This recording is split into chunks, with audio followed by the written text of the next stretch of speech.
আমরা আরজিকর নিহত চিকিৎসকের বাবা মা বলছি, আগামী 9ই আগস্ট আমার মেয়ের খুন ও ধর্ষণের এবং বিচার না পাওয়ার 1 বছর পূর্ণ হবে। সেই 9ই আগস্ট আমরা নবান্ন অভিযানে ডাক দিয়েছি। দলমত নির্বিশেষে সবাই এই নবান্ন অভিযানে সামিল হয়ে নবান্ন অভিযানকে সফল করে তুলবে এবং সেই দিন সবাই নবান্ন অভিযানে উপস্থিত হয়ে আমার মেয়ের ন্যায় বিচার ছিনিয়ে আনার জন্য সহযোগিতা করবেন। নমস্কার বন্ধুরা, আমি দীপঙ্কর মণ্ডল। আপনারা দেখছেন নবান্ন নিমন্ত্রণ। এই মুহূর্তে স্ক্রিনে যে ঘরের ছবিটি আপনারা দেখছেন, এটি অভয়ার ঘরের ছবি। এটি তার বিছানা, এটি সোফা। এই সোফায় বসে অভয়া পড়াশুনো করতেন। এই যে বইগুলো দেখছেন, এই বইগুলো অভয়ার চিকিৎসা শাস্ত্রের বিভিন্ন বই থাকতো। ছোটবেলা থেকে MBBS পড়া পর্যন্ত সমস্ত বই এই আলমারিতে সাজানো থাকতো। এই যে খাওয়ার টেবিল, এখানে বসে বাবা মায়ের সঙ্গে অভয়া খাওয়া দাওয়া করতেন। আজ থেকে ঠিক 365 দিন আগে, আজকের এই রাতে, এই অভিশপ্ত রাতে, কিছু মানুষরূপী হায়না অভয়াকে ছিঁড়ে গুঁড়ে খেয়েছে তার নিজের শিক্ষা প্রতিষ্ঠান আরজিকর মেডিকেল কলেজ হাসপাতালে। টানা 36 ঘন্টা ডিউটি করার পরে মেয়েটি এমার্জেন্সির ওপরে সেমিনার রুমে বিশ্রাম নিচ্ছিলেন। সেই সময় তার উপরে জঘন্যতম অত্যাচার করা হয়। 1 বছর নিষ্ফলাভাবে কেটেছে। অভয়ার বাবা মা প্রতিদিন প্রতি রাতে অপেক্ষায় থাকেন সত্য জানার। সেই সত্য জানার দাবিতে আজকের অভিশপ্ত রাতে কলকাতার কলেজ স্কোয়ার থেকে শ্যামবাজার পর্যন্ত মশাল মিছিলের ডাক দিয়েছে জুনিয়র চিকিৎসকদের সংগঠন। শ্যামবাজার মোড়ে রাত্রি 12টা থেকে গোটা রাত তাঁরা জাগবেন।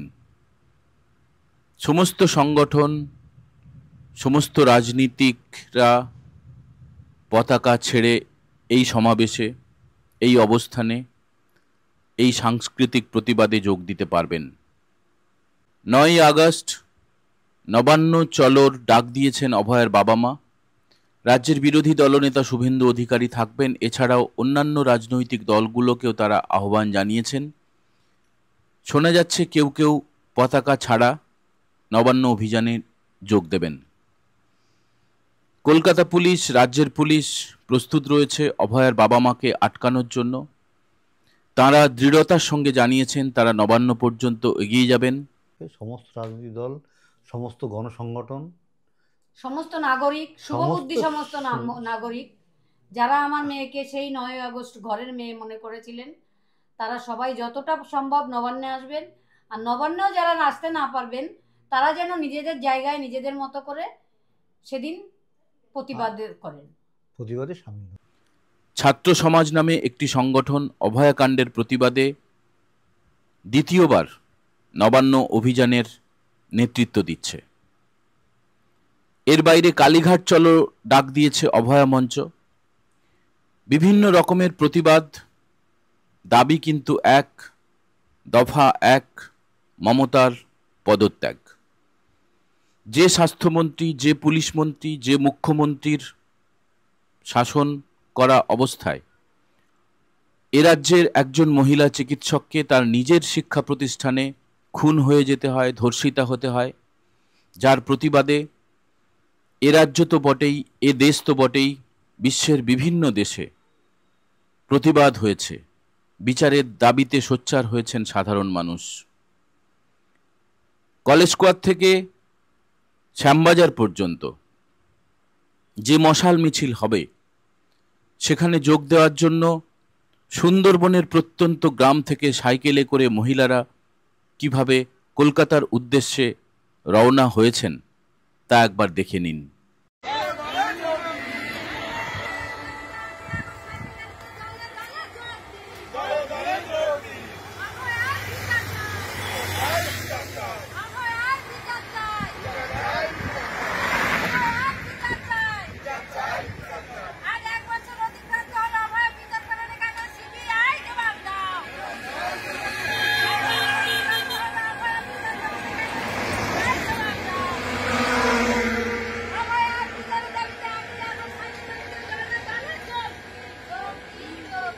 জোরে জোরে।